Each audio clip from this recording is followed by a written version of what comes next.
Little storyteller. Whiskers. The cat had soft gray fur and bright green eyes. He loved to play with his favorite toy, a long stick with colorful feathers at the end. One sunny morning, Whiskers saw his friend Blue, a big golden dog with floppy ears, looking a little bit sad.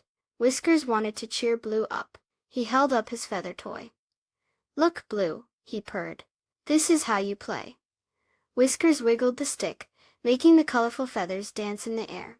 Blue watched the feathers with his big brown eyes.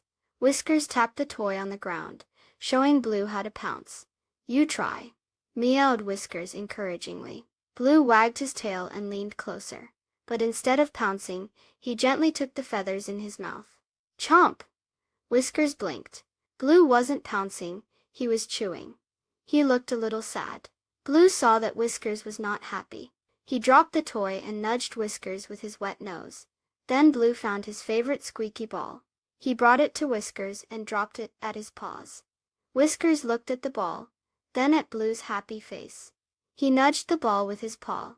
It made a funny squeak. Whiskers chased the ball as Blue wagged his tail excitedly. They took turns pushing the ball back and forth. Even though they liked to play in different ways, they could still have fun together. It's nice to try new things and share what you like with your friends. Please subscribe. Thank you.